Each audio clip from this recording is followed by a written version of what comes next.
Ini doa yang paling bagus. Doa yang kedua, Tuhan bukan konteks excuse. Dalam proses pertumbuhanku masih mungkin aku jatuh dalam dosa.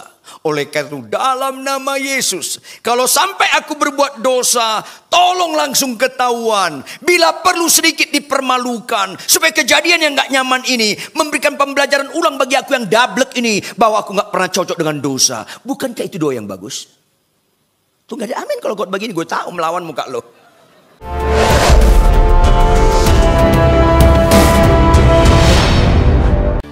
Terpujilah Engkau kekal selama-lamanya ya Tuhan, yang bisa memulihkan kami ya Tuhan, hanya pengampunan yang Kau beri. Oleh karena itu Tuhan, tolonglah setiap kami tidak terkecuali memiliki tingkat kesadaran yang tinggi bahwa kami jadi mengandung nilai, mengandung makna karena pengampunan yang Kau beri. Sehingga yang lain-lain tidak lagi membuat kami merasa lebih daripada orang lain, apalagi merasa hebat. Semuanya karena pengampunan-Mu Tuhan. Oleh karena itu Tuhan, mari Roh Kudus lembutkan hati kami.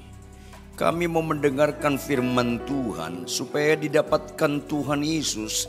Kami menjadi orang beriman seperti yang Tuhan maksud. Bukan seperti yang kami maksud, apalagi seperti orang lain maksud. Berbicaralah. Kami siap diubahkan. Dalam nama Yesus Kristus. Haleluya. Semua yang percaya sama-sama katakan amin. Tepuk tangan yang keras. Amin, amin, amin. Silakan duduk. Shalom. Shalom. Tema kita hari ini syukur sejati. Ulangi, apa temanya? Yes. Saya tidak pernah bosan-bosannya ingatkan saudara, saya membutuhkan konsentrasi Anda sedikit ekstra daripada biasanya untuk mendengarkan firman ini. Katakan amin. Mari kita buka Alkitab kita, Mazmur 32 ayat 1 sampai 5. Mazmur 32 ayat 1 sampai 5. Saya berharap Anda bawa Alkitab begitu loh. Bukan Alkitab, not tab. Alkitab. Enggak banyak bawa Alkitab, malas-malas lu pada. Ayo kita baca bergantian. Saya baca ayat yang ganjil, saudara baca ayat yang genap. Adapun ayat terakhir pembacaan kita kali ini ayat 5, kita bersama-sama dengan catatan. Perhatikan ayat demi ayat, bahkan kalimat demi kalimat, bahkan kata demi kata. Yang mengerti instruksinya katakan amin. Di bawah judul perikop tentang apa? Perikop bacaan kita ini. Kebahagiaan orang yang diampuni dosanya. Betapa besar kasih-Mu Tuhan karena pengampunan yang Dia beri. Saya baca ayat 1 dari Daud, nyanyian pengajaran. Berbahagialah orang yang diampuni pelanggarannya, yang dosanya ditutupi. Pakai tanda seru. Lanjut.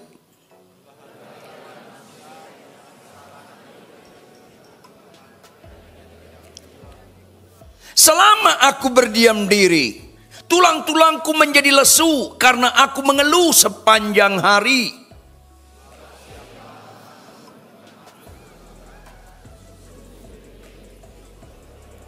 Kita sama-sama, dosaku kuberitahukan kepadamu dan kesalahanku tidaklah kusembunyikan. Aku berkata, aku akan mengaku kepada Tuhan pelanggaran-pelanggaranku, dan Engkau mengampuni kesalahan karena yes.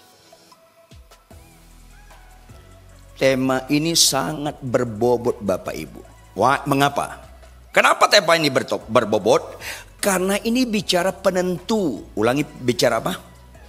Sakit sembuh nggak penentu, siumanlah Anda. Makanya kesembuhan bukan ciri utama Kristen. Jangan sesatlah. Kesembuhan bukan ciri utama Kristen. Mau saya ulangi? Halo? Anda niat gak hidup selama-lamanya di bumi? Niat gak Anda hidup selama-lamanya di bumi? Niat masuk surga enggak? Ya niat matilah. Ada apa Kristen ini? Ada apa Kristen ini? Kanker itu enggak serius. Dosa itu serius. Kanker serius bagi orang enggak percaya. Bagi orang percaya kanker enggak serius. Dosa serius. Kalau Anda niat masuk surga, ya niat matilah. Saya ulangi, dengar baik-baik. Kalau kita dari Jakarta ke Surabaya, dari Jakarta ke mana? Paling efektif, naik pesawat atau jalan kaki? Ya naik pesawat lah. Nyambung gak sih? Kalau kita niat masuk surga, niat mati, mana lebih efektif untuk mati? Kanker atau bisul? Gak ada masalah dengan kanker, siumanlah Anda. Kalau Anda penipu, Anda berzina, Anda pemarah, itu masalah. Kalau nggak percaya Anda, matilah nanti malam, tanya Tuhan Yesus. Pasti benar yang saya ucapkan ini.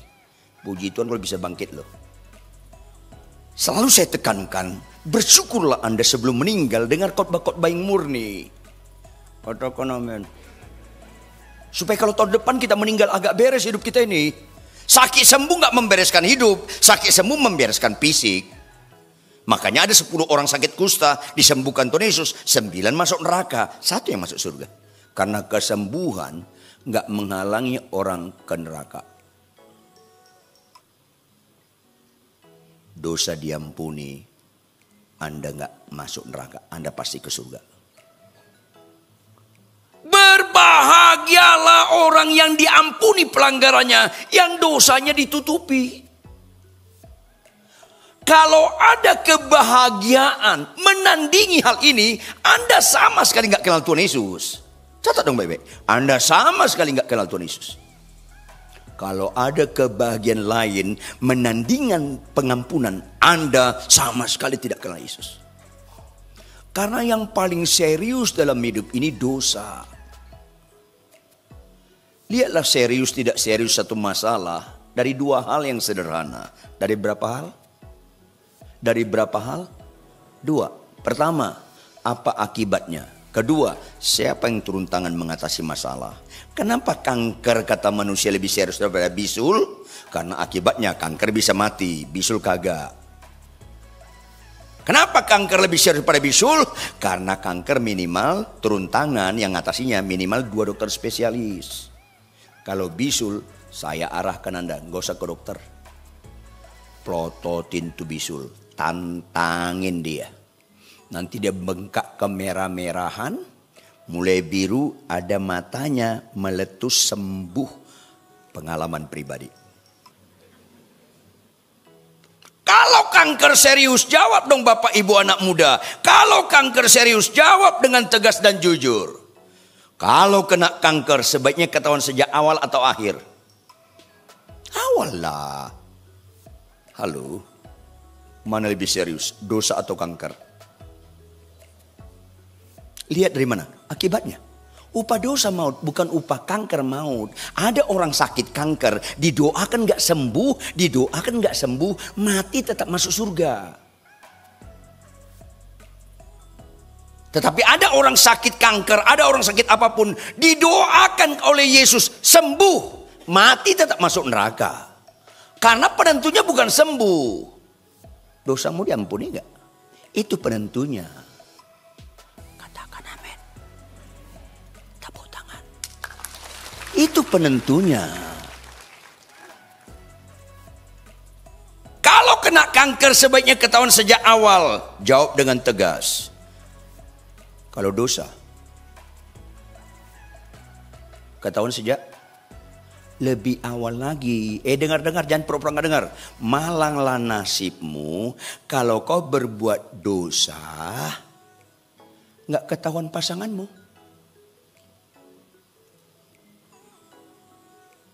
Malanglah nasibmu kalau kau berzina berulang-ulang, nggak ketahuan keluargamu, terus kau nikmati.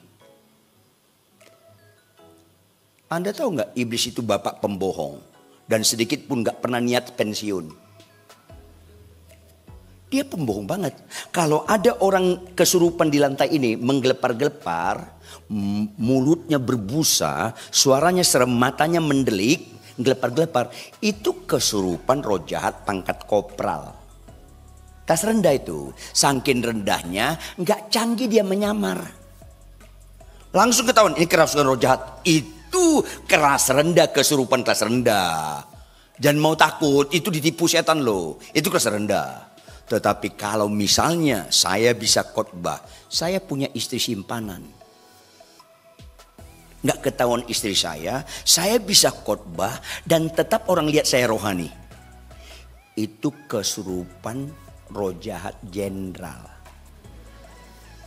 Tingkat tinggi sekali itu. Saking tingginya, canggih banget lu tetap berpenampilan rohani sementara Anda kompromi dengan dosa. Jijik sekali model begini. Karena ada pendeta berzina tetap bisa khotbah.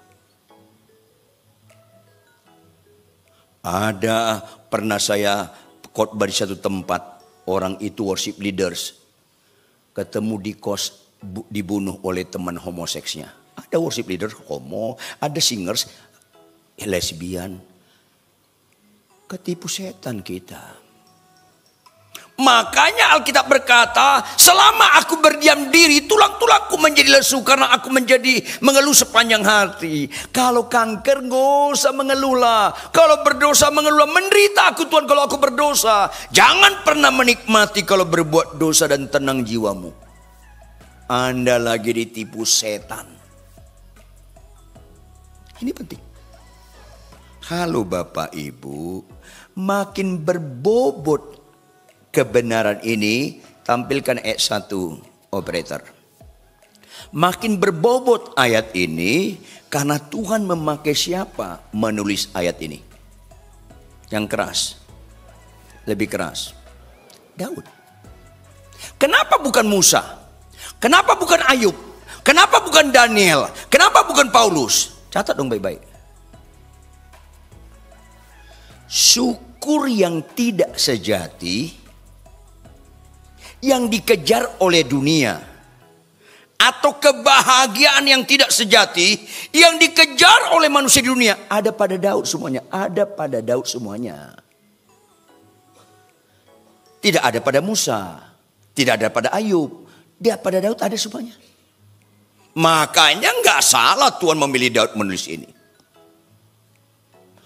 Ada nggak atau rata-rata orang bersyukur nggak kalau dia makin kaya? Jawab dong. Iya. Daud kaya nggak? Enggak, dia nggak kaya. Dia super kaya. Menurut antropologi Kristen diteliti, dia adalah orang yang paling kaya yang pernah lahir di bumi. Sebelum dia dan sesudah dia tidak ada sekaya Daud. Ketika saya ngomong begitu, ada dosen teologi bilang, Pak Ridwan Bapak salah. Apa itu? Salomo lebih kaya daripada Daud. Kau nggak dalam belajar. Loh kenapa Pak Ridwan? Salomo 90% kekayaan dia dari Daud. Kekayaan Salomo, istana kerajaan Salomo itu warisan dari Daud. Hanya 10% yang dicari oleh Salomo. Daud tidak terima warisan dari Isai. Isai nggak suka dengan Daud. Sehingga Daud punya tulisan Mazmur bilang apa? Sekalipun ayah ibuku meninggalkan aku. Karena bapaknya nggak peduli dengan Daud. Sehingga Samuel disuruh Allah untuk mengurapi anak Isai jadi raja. Dia tanya Isai, mana anak mau dirubah? Isai menyodorkan semua anak laki-lakinya. Kecuali Daud. Nggak ada tergerak sedikit pun dia menyodorkan Daud. Sampai Samuel yang mengejar. Masa ini aja anak? Iya memang ini. Masa nggak ada lagi anakmu? Nggak rela deh. Ada sih lagi ngembalakan domba. Nggak rela deh. Halo. Daud tidak terima warisan dari Isai. Salomo mayoritas kekayaan dia dari Daud. Dan Daud tidak berkata berbahagialah orang yang kaya. Enggak. Tujuan manusia dalam hidup ini supaya bahagia. Kenapa orang kerja? Kenapa orang pendidikan sampai S3? Kenapa orang kerja? Bagaimana memajukan usaha? Mencari bahagia. Padahal semua itu blender. Tolong jawab jemaat sekalian. Jamin gak kaya bahagia? Yang keras dong. Malah kekayaan mayoritas membuat orang gak bahagia tanpa sadar. Makanya jauh-jauh hari Tuhan berkata, jangan mengejar kekayaan. Jauh-jauh hari Tuhan berkata, orang kaya sulit masuk dalam kerajaan surga. Karena bagi manusia, tandingan Tuhan seringkali uang. Sehingga Tuhan berkata, akar segala kejahatan ialah cinta uang. Di mana hartamu, di situ hatimu. Kalau kekayaan itu dampak, gak ada masalah. Kalau kekayaan itu tujuan, rusak rumah tangga Anda. Catat bebek. Kristen gak anti kaya, sekaligus gak mengutamakan kekayaan. Tapi banyak sekarang kami pendeta berlomba-lomba kaya. Ngawur Kristen ini. Sampai ada seorang pendeta bilang, Pak Riton lihat dong istri saya. Tasnya ini harganya 934 juta. Kaget saya. Loh kenapa kaget Pak Riton? Saya bilang sekali-sekali bodoh bolehlah. Tapi jangan terlalu sempurna bodoh lo itu. Kok berani berkat Tuhan segede itu, kau beli tas yang hanya tempat lipstick handphone istri lu 934 juta. Kau bodoh sekali kan? Saya khotbah di gerejanya. Kemudian WL bilang apa? Kita mau penyembahan. Tolong hati-hati barang berharga. Karena di gereja juga ada copet loh. Hati-hati loh. Maka ketika penyembahan yang paling takut istrinya. Dia pegang tas itu yang paling mahal itu. Takut hilang. Tapi WL-nya pilih lagu apa? Ku tak membawa. Bodoh. 934 juta bisa saya bangun 10 gereja di daerah. Isinya bukan lipstick, isinya bukan handphone, isinya jiwa-jiwa. Kumpulkanlah harta yang tidak habis makan ngengat di atas sana. Hanya orang bodoh yang menganggap kaya itu nilai. Makanya sama orang kaya saya keras sekali khotbahnya. Ada orang kaya gak sini? Lihat saya. Sama orang kaya saya keras sekali khotbahnya. Saya gak tertarik uang Anda, saya tertarik jiwa Anda. Karena sulit sekali orang kaya masuk surga. Kenapa tepuk tangan lo? Lu pada miskin ya? Sama orang kaya saya keras khotbahnya. Jujur lah, banyak orang kaya sombong? Jawab dong. Pertanyaan berikutnya, ada nggak orang miskin sombong? Masalahnya ada loh. Yang miskin lihat saya. Sama orang kaya saya keras khotbahnya. Sama orang miskin lebih keras lagi khotbah saya. Kok nggak tepuk tangan lu semua? Kenapa? Dari aspek tertentu agak mendingan orang kaya masuk neraka daripada orang miskin masuk neraka. Orang kaya masuk neraka agak enak sedikit di bumi, kaya dia di bumi sebelum masuk neraka. Orang miskin masuk neraka, di bumi lu susah masuk neraka. Kok berseri penderitaan lu itu? Yang miskin, bertobatlah Anda. Jadi di gereja kaya miskin harus bertobat. Katakan amin. Baru tepuk tangan yang bener lah. Iyalah. Sakit sembuh gak menyelamatkan. Dosamu diampuni menyelamatkan. Daud itu sangat kaya. Tapi Daud tidak meletakkan berbahagialah orang kaya. Enggak. Ada orang Kristen kekayaannya gak ada 1/100-nya Daud. Udah merasa hebat dan sombong. Yang kedua, apa orang anggap bahagia? Terkenal. Populer. Sampai ada jemaat saya bilang, puji Tuhan Pak Rituan. Apa itu? Calon menantu saya artis terkenal. Puji Tuhan. Tapi itu bukan nilai. Survei membuktikan lebih tinggi tingkat perceraian di kalangan orang terkenal daripada gak terkenal. Nyambung gak sih? Ya nyambung lah. Karena Anda yang saya maksud juga. Terkenal itu kan, saya bingung ada pendeta menikmati dia terkenal. Halo, lu gak siuman? Jangan pernah menikmati jadi pendeta terkenal. Lu gagal fokus. Kita punya kelemahan, rasanya hebat terkenal. Kagak. ID terkenal, Hitler pun terkenal. Halo, menolong saya supaya itu bukan nilai. Sampai detik ini, tidak pernah gereja-gereja atau persekutuan minta foto saya layani. Tidak pernah sampai detik ini. Kalau ada di gereja termasuk GCS, kalau ada tampil di foto saya itu bukan dari saya. Nggak tahu saya dari mana itu. Karena fokus saya bukan memperkenalkan saya siapa. Nggak pernah saya bisa menyelamatkan Anda. Jangan harap lu meninggal gue datang. Nggak pernah. Kalau jemaat saya meninggal saya pasti datang. Nggak pernah saya menolong Anda. Saya ini lemah. Kena virus saja bisa mati. Apa hebatnya seorang hamba Tuhan? Yang hebat itu Yesus. Betapa hebat, betapa kuat. Yes, tepuk tangan dong. Jangan pernah menikmati terkenal. Karena terkenal itu membuat hilang kebahagiaan. Daya nikmat kita jadi sangat miskin. Orang terkenal kalau nggak dihormati terganggu dia. Saya datang ke gereja nggak dihormati, emang gue pikirin. Lu nggak hormati, nggak tanggapin saya nggak apa-apa. Kita tergantung orang terkenal itu bahagia tergantung orang. Orang nggak hormat, orang nggak memperhatikan kita terganggu. Enggak, kalau kita enggak. Murahan banget kita letakkan kebahagiaan kita tergantung penghormatan orang. Daud sangat terkenal Bapak Ibu. Survei membuktikan nama Daud dengan segala versinya paling banyak di bumi. Orang Israel paling suka nama anaknya Daud. Orang Kristen dengan segala versinya paling suka nama David. Agama sebelah juga paling suka nama Daud. Nama Daud sangat terkenal. Paling banyak di bumi. Nama saya Ridwan sedikit. Sedikit. Tapi dia gak pernah berkata, berbahagialah orang yang terkenal. Ngawur kalau terkenal meletakkan kebahagiaan. Ayolah. Yang ketiga, apa yang orang membuat rasanya bahagia? Kedudukannya tinggi. Sampai dulu ada dengar orang Kristen, pangkatnya bintang 1, zaman tertentu dulu ada seperti nggak tertulis, hanya agama tertentu yang bisa jenderal. Karena itu, dia jual imannya, dia pindah agama supaya bisa naik jabatan. Bodoh sekali.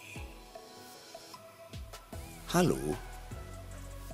Karena pacarnya agamanya lain, dia pindah agama gara-gara pacaran. Bodoh sekali Anda. Gak ada tandingan selain kita diampuni dosa kita dan kita beriman pada Dia. Halo. Ini penting.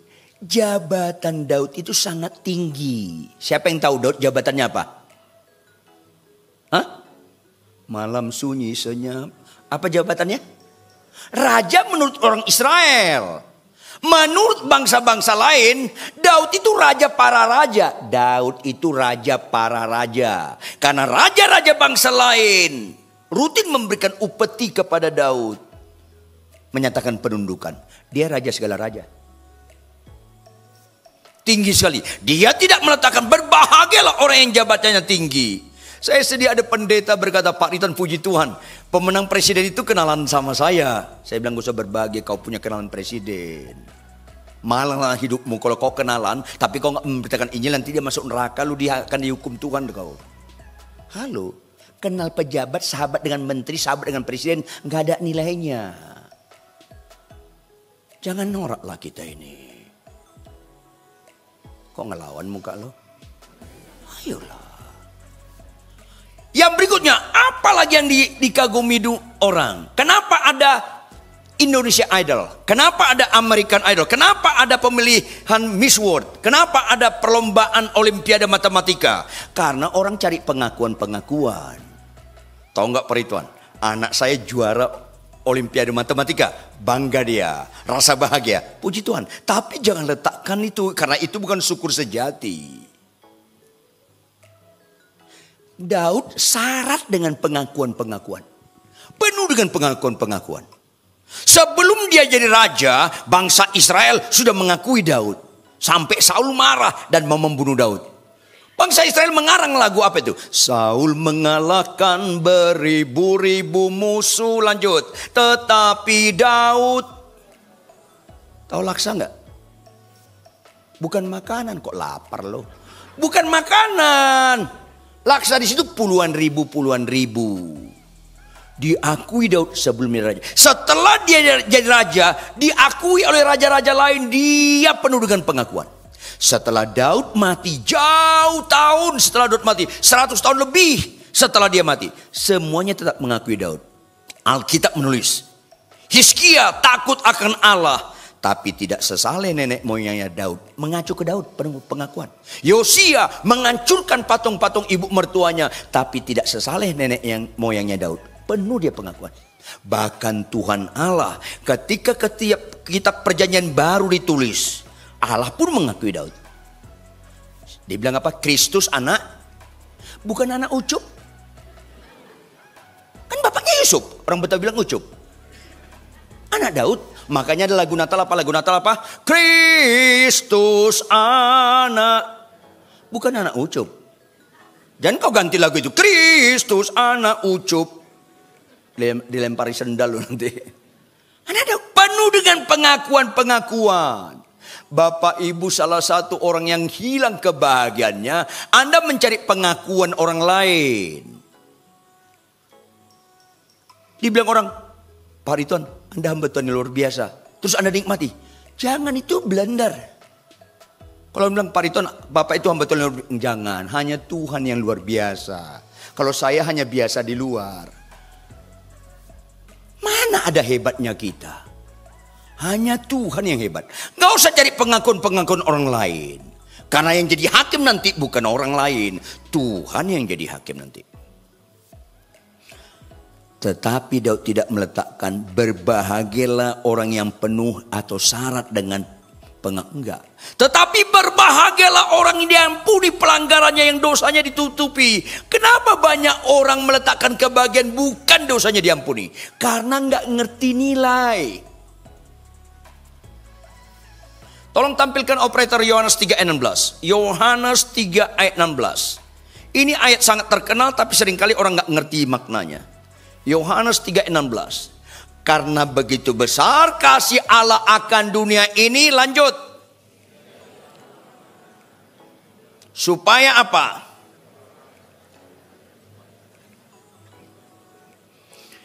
Kata begitu besar kasih Allah akan dunia itu sangat bernilai. Tuhan gak pernah mengalamatkan begitu besar kasihnya terhadap kesembuhan. Tuhan tidak pernah mengalamatkan begitu besar kasihnya terhadap jabatan. Gak pernah. Karena begitu besar kasih Allah akan dunia ini. Dengan dia berikan anak tunggal. Tujuannya hanya satu. Supaya Anda dan saya gak binasa. Apa itu gak binasa? Supaya kau dan saya diampuni dosanya. Karena upah dosa adalah maut. Binasa kita ini. Jangan pernah alamatkan karena begitu besar kasih Allah akan dunia ini. Jangan pernah alamatkan Yesus datang ke dunia mati kayu salib untuk yang lain. Tetapi karena dosa. Supaya kita tidak binasa. Berbahagialah dosamu Bapak Ibu diampuni. Jangan letakkan ke bagian tempat lain. Ayolah. Daud menuliskan itu karena benar sekali itu. Mengapa ini seringkali nggak dihayati? Orang seringkali nggak sadar selain kebahagiaan sejati, ada 4 kebahagiaan di dunia ini tanpa disadari. Kebahagiaan sejati itu nomor 1. Kedua, kebahagiaan umum. Apa yang kedua? Yang keras? Mayoritas orang Kristen, mayoritas pendeta-pendeta hamba Tuhan masih menganut kebahagiaan umum. Hina banget kebahagiaanmu itu. Yang ketiga, kebahagiaan semu dan menipu. Apa yang ketiga? Semu dan menipu. Sedihnya banyak orang Kristen, bahkan banyak kami pendeta meletakkan kebahagiaan yang semu dan menipu. Akhirnya makna salib Kristus dikesampingkan. Yang keempat, kebahagiaan murahan. Yang keempat apa? Tidak sedikit orang Kristen termasuk orang di ruangan ini masih menganut kebahagiaan murahan. Catat bebek, jangan pura-pura nggak dengar.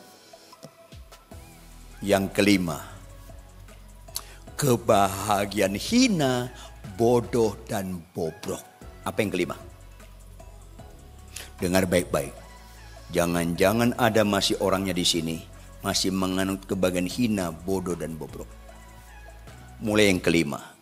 Kebagian hina, bodoh dan bobrok, upah dosa adalah maut. Mengerikan akibat dosa, arti maut, ke neraka, binasa, tersiksa, kecewa tak berkesudahan sampai kapanpun. Itu ngeri sekali dosa. Tetapi kalau Anda berbuat dosa, gak ketahuan, Anda lega, Anda bahagia. Bukankah itu kebagian hina, bodoh dan bobrok? Siumanlah Anda. Malang banget nasib Anda orang Kristen. Tahu salib Kristus itu mati karena dosa dan kejahatan kita. Tahu dosa itu akan mengerikan. Kau berbuat dosa gak ketahuan, lega. Ada bapak-bapak berzina gak ketahuan. Untung gak ketahuan. Untung gak ketahuan. Ngeri banget nih. Kalau ada di antara Anda berbuat dosa gak ketahuan, Anda lega. Anda penganut kebagian hina, bodoh dan bobrok. Itu serius. Karena itu Tunis mati di kayu salib gara-gara dosa. Kenapa orang Kristen berbuat dosa gak ketahuan? Lega. Sedihnya ada pendeta berzina nggak ketahuan, lega, bahkan berdoa, terima kasih Tuhan atas perlindunganmu. Ini kan kesurupan tingkat tinggi Bapak Ibu. Halo, orang bisa kita bohongi, jawab, Tuhan bisa nggak kita bohongi? Ayo dong Bapak Ibu, jangan pernah menikmati berbuat dosa nggak ketahuan, Anda rasa selamat. Justru Anda menuju kebinasaan. Jangan mati dulu baru sadar, terlambat. Kalau kena kanker sebaiknya ketahuan sejak awal, apalagi dosa. Saya kasih tahu Anda, saya ajarkan Anda supaya tuntas mental dukun kita. Mujizat yang lebih indah daripada lumpuh berjalan, mujizat lebih indah daripada buta celik. Ketika kita berbuat dosa langsung ketahuan. Ada bapak-bapak niat selingkuh, tahu selingkuh kan? Berhubungan sama si kuntilanak. Janjian dia sama si kuntilanak depan lobi Moy. Dia jemput, dia bawa ke puncak untuk berzina. Sampai di hotel yang sepi, perhatian. Sampai hotel yang sepi, dia turun, dia parkir mobilnya, dia gandeng si kuntilanak ke lobi hotel mesen kamar untuk berzina. Perhatikan baik-baik. Lagi mesen kamar, ketemu ibu mertuanya. Mujizat enggak? Kok ketawa Anda ada unsur penderitaan? Catat baik-baik, kalau Anda berbuat dosa ketahuan rasa sial, memang Anda masih bodoh, hina dan bobrok. Catat dong baik, bersyukurlah Anda dengar khotbah seperti ini. Sakit sembuh itu gak menyelamatkan. Ayolah Bapak Ibu, khotbahlah kebenaran walaupun gak diundang lagi. Kebenaran ini zaman. Makanya Bapak Ibu, mari saya ajarin Anda, siapapun Anda orang berani, saya ajarin Anda. Bilang begini sama Tuhan, dosa paling serius di bumi. Akibat dosa ke neraka. Dosa paling serius di bumi, sampai kau Tuhan turun tangan mengatasi dosa. Dosa itu serius. Tolong ampuni dosaku. Dan kau kirimkan Roh Kudus supaya aku jangan berbuat dosa lagi. Itu bagian pertama. Bagian kedua, ini doa yang paling bagus. Doa yang kedua, Tuhan bukan konteks excuse. Dalam proses pertumbuhanku masih mungkin aku jatuh dalam dosa. Oleh karena itu dalam nama Yesus, kalau sampai aku berbuat dosa, tolong langsung ketahuan. Bila perlu sedikit dipermalukan, supaya kejadian yang gak nyaman ini memberikan pembelajaran ulang bagi aku yang dablek ini, bahwa aku gak pernah cocok dengan dosa. Bukankah itu doa yang bagus? Tuh gak ada amin kalau gue begini, gue tahu melawan muka lo. Kalau aku berbuat dosa, tolonglah langsung ketahuan. Bila perlu sedikit dipermalukan, supaya kejadian yang gak nyaman ini melatih ulang bagi aku yang degil ini, bahwa aku gak pernah cocok dengan dosa. Itu doa yang benar. Aminnya sedikit, itu pun kurang semangat. Amin. Amin. Yang tepuk tangan itu sehat itu. Tapi tepuk tangan gak ukuran rohani. Iman tanpa perbuatan mati. Tepuk tangan tanpa pertobatan, innalillahi.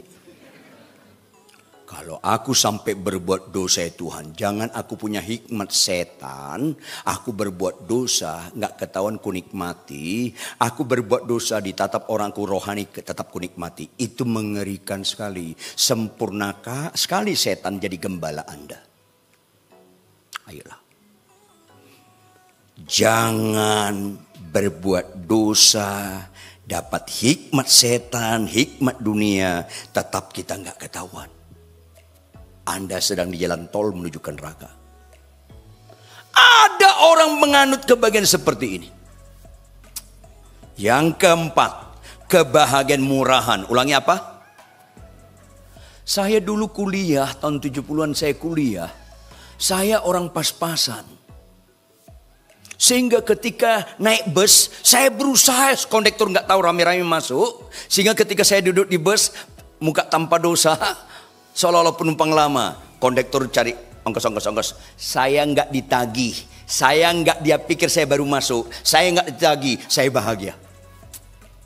Untung nggak ditagih, bahagia itu murahan, bayar dong. Nggak ada amin, kayaknya Anda bahagia juga kalau model begini. Ada ibu-ibu beli sayur di tukang sayur lagi rame. Dia pakai duit 10.000 yang dulu yang warna merah mirip 100.000. Dia belanja 6.000, seharusnya kembalikan 4.000. Si tukang sayur kirain itu duit 100.000, dikembalikan 94.000. Anda nikmati, puji Tuhan berkat khusus. Itu murahan. Kalau ada kembalian lebih, pulangin. Itu kan gak ada amin kalau gini kan? Norak. Ayo dong, itu kebahagiaan murahan Bapak Ibu. Jangan nikmati kebahagiaan murahan begini. Kok ada orang Kristen masih menganut kebahagiaan murahan? Kemana salib Kristus kau buat? Yang ketiga, kebahagiaan semu dan menipu. Dan ini tidak sedikit orang Kristen, bahkan pendeta juga menganut ini.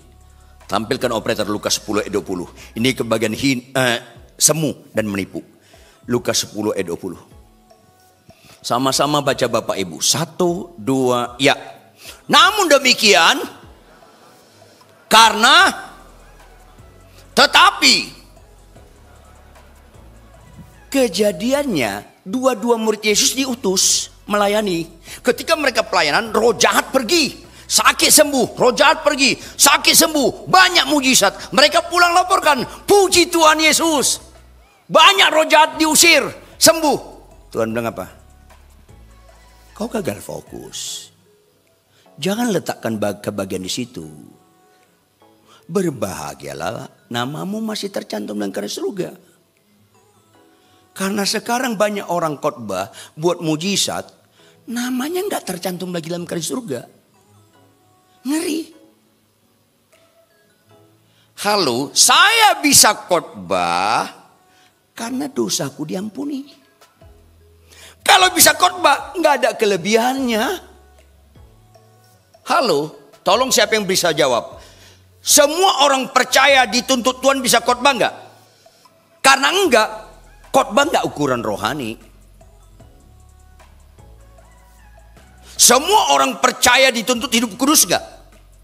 Karena dosanya diampuni. Petrus dan kawan-kawan, jangan letakkan sukacitamu kamu bisa khotbah. Jangan letakkan sukacitamu kamu mendoakan orang sakit sembuh. Kau bersukacita, namamu masih dalam kerajaan surga. Buka operator Matius 7 ayat 22-23. Ini gemetarlah baca ayat ini, karena ini akan digenapi. Gak ada Alkitab bobotnya gertakan. Pasti pada hari terakhir berapa orang? Banyak orang. Alkitab berkata banyak orang, itu artinya mayoritas, bukan 50-50, mayoritas akan berseru kepadaku, Tuhan, Tuhan, bukankah kami bernubuat demi namamu, ngusir setan dari namamu, dan melakukan banyak mujizat dari namamu? Ini seringkali representatif hamba Tuhan diurapi. Ngawur. Kalau kau bisa mendoakan orang sakit sembuh, bilang sama Tuhan, Tuhan terima kasih, kau yang menyembuhkan, bukan saya. Baca ayat 23 sama-sama. 1, 2, iya.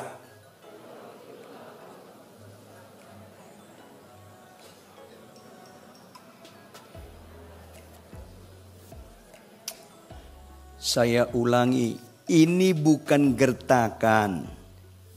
Ini pasti digenapi. Tuhan berkata, aku tidak kenal engkau.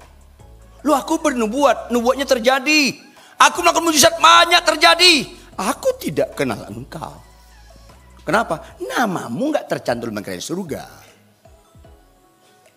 Ketika anak rohani saya bilang, puji Tuhan Pak Ridwan, saya udah undang KKR di Senayan. Puji Tuhan. Tapi jangan letakkan kebahagiaanmu di situ. Loh, kenapa Pak Ridwan? Depan ratusan ribu. Jangan letakkan kebanggaanmu di situ. Itu bukan nilai. Berbahagialah, nama lu masih ada di surga. Jawab Bapak Ibu. Kalau orang khotbah di depan 100 ribu. Dengan khotbah di depan 30 orang. Jawab. Tuhan yang hadir di sana dengan di sini sama nggak? Kita melayani jumlah atau melayani Tuhan? Nggak ada nilainya kalau khotbah depan ratusan ribu, depan 20-30 orang. Yesus mampu nggak memuridkan muridnya 200 ribu orang? Mampu nggak dia? Berapa orang yang dimuridi dia? Karena bukan jumlah ukuran.